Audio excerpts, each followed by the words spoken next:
telepathic rats, and safe mode for curiosity. It's time for Ajazz Tech. Hello and welcome to Ajazz Tech. I'm your host, Alex Zarnowski. I'd like to remind you that Ajazz Tech is part of Ajazz Networks. Please be sure to visit ajazzNetworks.com for all of our latest shows and blogs, including The Salinar Show, Rant, and Internet Amazings. The hacking continues this week as popular note-taking service Evernote reset all of its users' passwords after a successful breach of security. Luckily, the company reported via their blog that no user data had been accessed, but salted usernames and passwords were taken. Only if a hacker used a very aggressive method could they actually access the stolen user data. The Apple vs. Samsung trial burns on. According to Mac Rumors, a judge voided nearly half of the settlement. That's $450 million. Also, a new trial will take place as the old trial was said to have been erroneous and that the jury did not make proper evaluations of the 14 Samsung products in question. I just wish it was all over and that Apple would buy Samsung already. The Curiosity lander that slowly makes its way across Martian soil has been put into safe mode. Space.com reports that corrupted files on the main computer is the cause. A secondary backup computer will be used in its place until NASA can fix the little red wagon. However, that can take several days. The main computer is their primary concern and will only be restored when the issue has been evaluated. Telepathy, Vulcan mind meld, brain Wi-Fi? It's really difficult for the world to define what happened when Duke University connected the brains of two rats via the internet. Let's go with mind control for now. Throughout the majority of the experiment, the two rats were encouraged to perform similar functions, but one rat from Brazil was the encoder and the other rat from Duke University was the decoder. The encoder rat possessed the power to process motor skills like pressing a lever, and the decoder rat would then perform the same action as the encoder.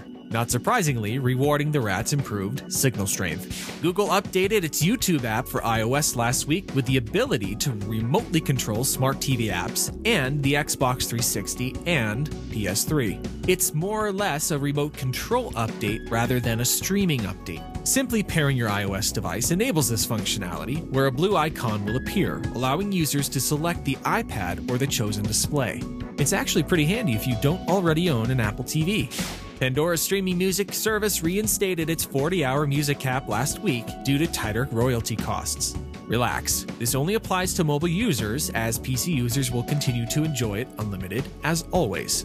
Spokesman from the company said that the average of all mobile users don't exceed 20 hours. So, have no fear.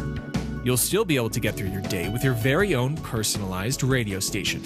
And finally for this week, Andrew Mason, Groupon's CEO, was fired. Andrew is largely known to be humorous no matter the situation. Even in his departure letter to his former employees, which he decided to post publicly, he was able to find the humor in the situation. And I quote, "After 4.5 intense and wonderful years as CEO Groupon, I've decided that I'd like to spend more time with my family. Just kidding. I was fired today." He continues on, given the reasons that he was fired. From controversial metrics in our S1 to our material weakness to 2 quarters of missing our own expectations and a stock price that's hovering around 1/4 of our listing price, the events of the last 1.5 years speak for themselves. As CEO, I am accountable. He continued on by saying to his employees they were continuing to do a great job and to take away one simple message: have the courage to start with the consumer. Well, that's all for this episode of Ajazz Tech.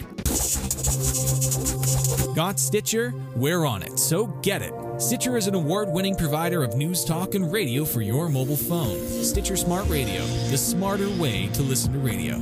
You can find all of our podcasts, including Cinema Clash and The Salinar Show, at ajazzNetworks.com. Follow me at twitter.com/AjazzTech and search for my name on Google+. You can email me at ajazztech@gmail.com.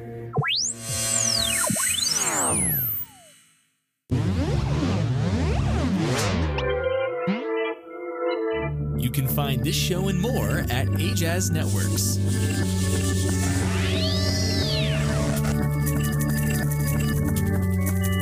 Originally different media for your personal taste.